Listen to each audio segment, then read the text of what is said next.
Hello YouTubers, so it's been a while since my last video, and today I will be discussing the pedagogical aspects of the meditation from Thais for violin.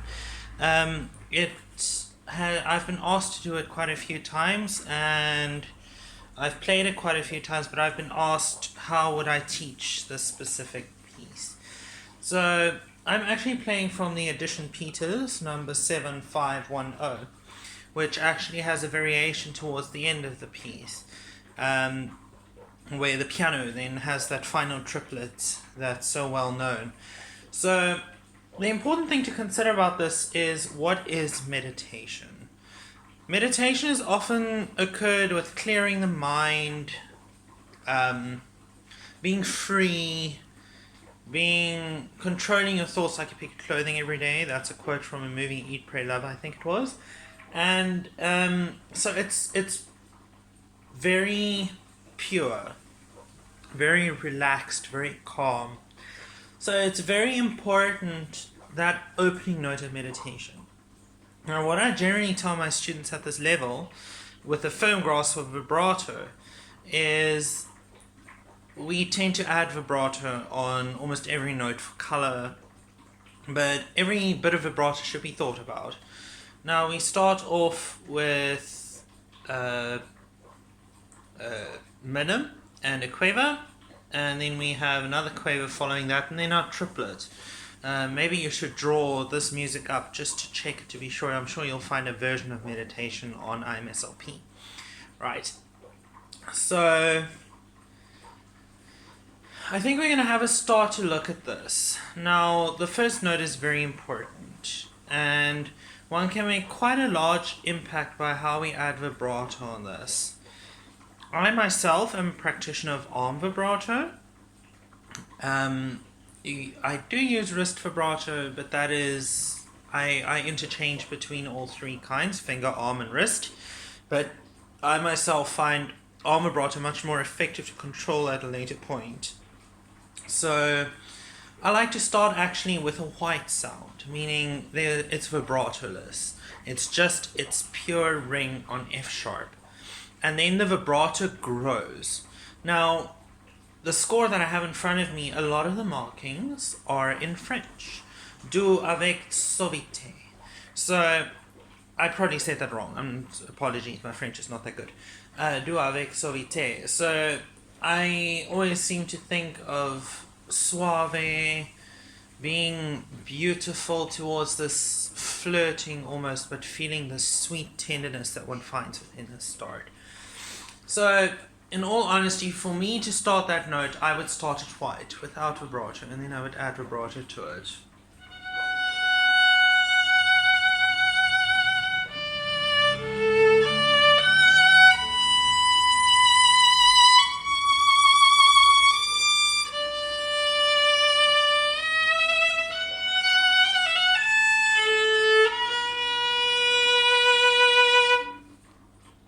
Okay, now up to that point already, there was a lot to consider there.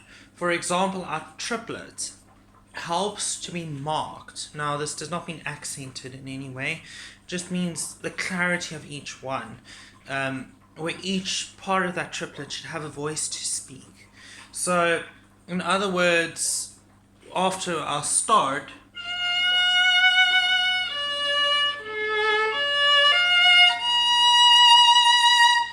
it means that before we play this, when we practice it, we need to think of the value and the quality of every note that we play.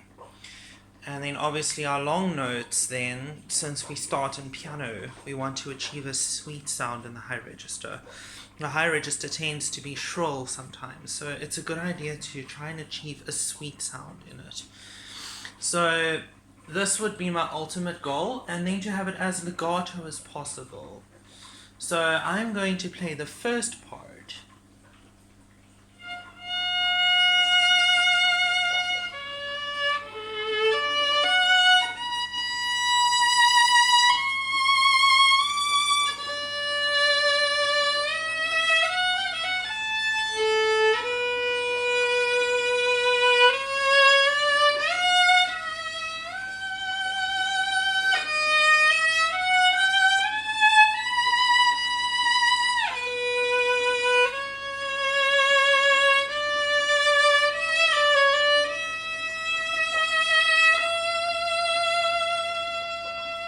Okay, so up to there, it's a fairly simple thinking about the interpretation, about what quality we want on each note. Then you'll notice that the theme we had at the start, this, it comes back, right? So we don't want the theme to come back every single time the same way. So here it's pianissimo, meaning we can go even whiter with the sound at the start with an even smaller vibrato maybe, as a good contrast.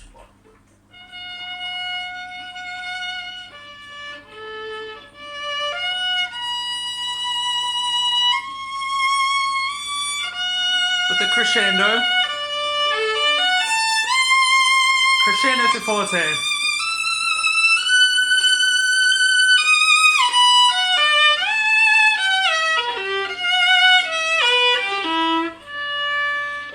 Piano, crescendo, warm on the G string.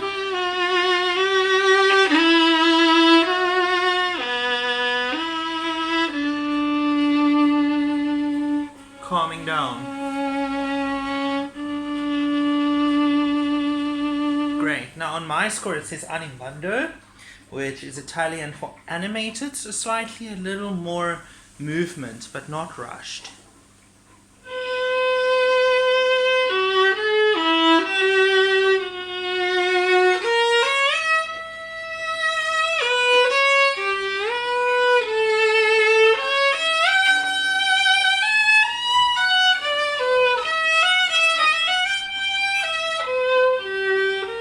Calmato, calm.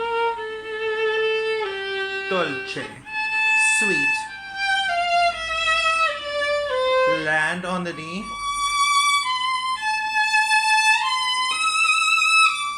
Appassionato. Urgent. G string. Forzando.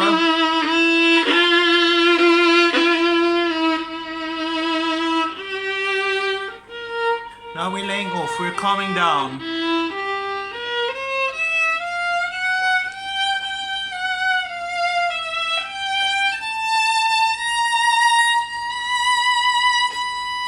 Right, now we're back at the peaceful stage before the theme comes back.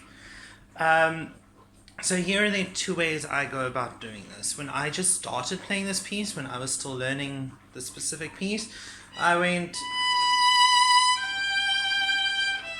with the glissando back to the C sharp, or you can go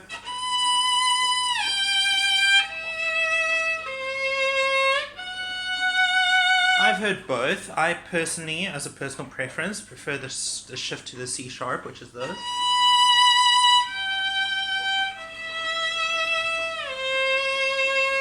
And then back to dolce pianissimo. Color it in. Pastel colors.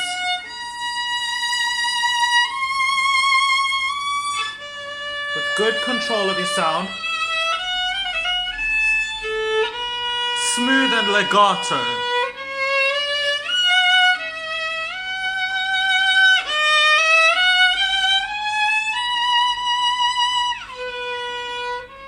Laying off. Crescendo, forte. Holding back to piano. Sol A on the A string. Crescendo. Più forte, but louder. Forte. Fortissimo.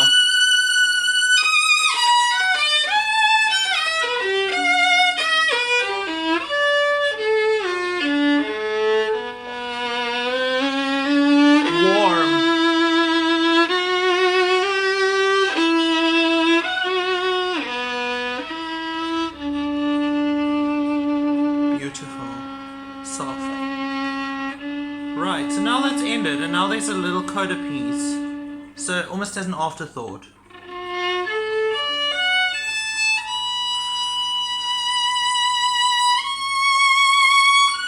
Land on that F sharp.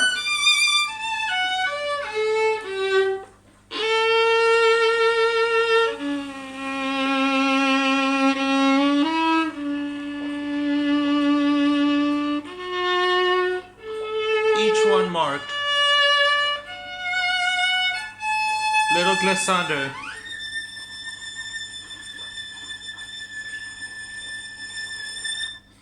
Warm.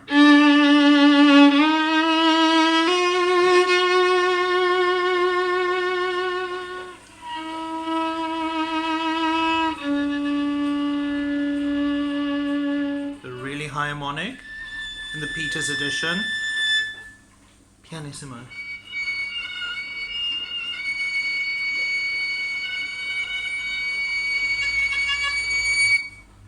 Right. So that's just the simple way about going about it. Now I'm just going to discuss a few little short parts since we've gotten through the entire piece. Right, now this lovely part after the appassionato from here.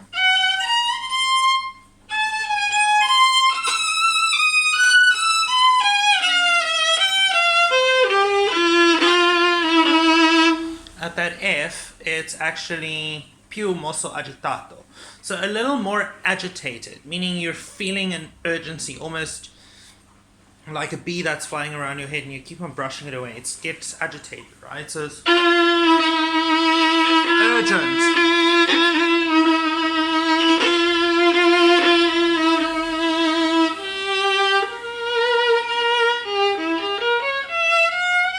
Calming down. Peaceful.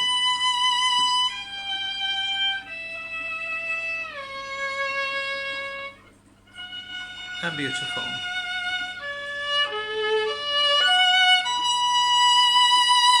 Right, so that's a good way about going about that little passage. The animando, which means animated right after the second time we see our theme, is actually not really that difficult because it's just slightly more with movement, but it's more of a creating more of a statement after the serenity that we achieved in the theme.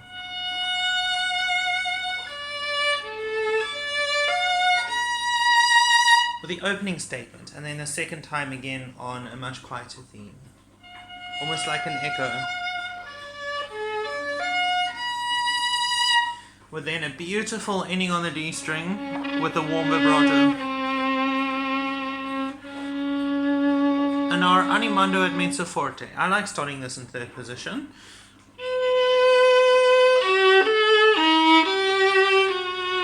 Animated.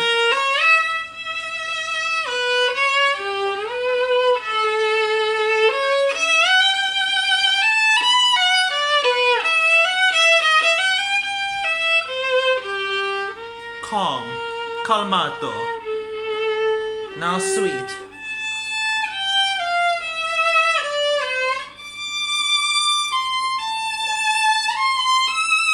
Crescendo, fortissimo,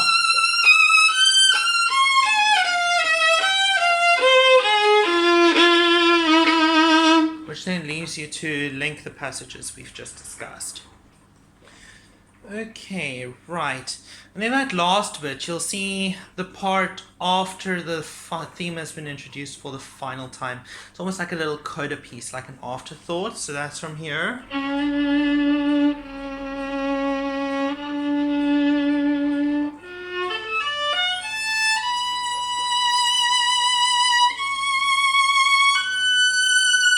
Now, many editions have the ending a bit differently. For example, the Peters edition actually has a harmonic towards the end. And then with an artificial harmonic. Where another edition might it be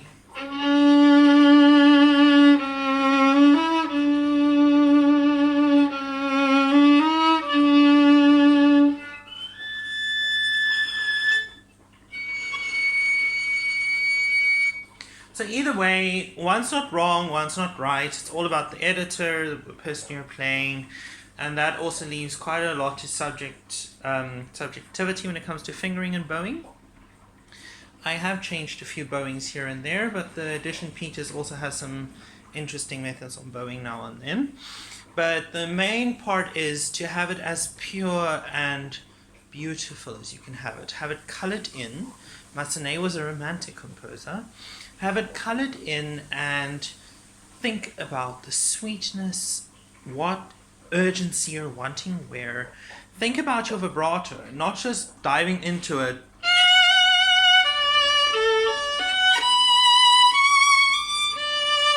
But maybe starting with a white sound and then growing the width.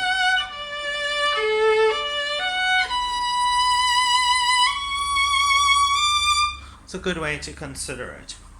And then also on the urgent parts, where are you adding vibrato under the agitato to make it sound urgent or more, wider and warmer compared to with a smaller vibrato?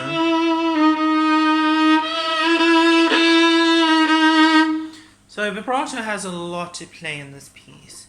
Now, if you have any questions, you're welcome to pop it into the comments below and I'll be happy to answer them. You can email me, you can post them in the comments, but I hope this just had an idea of how to have a look into this interlude or this middle piece, this intermezzo of the Opera Thais by Jules Massenet for violin. Thank you, friends.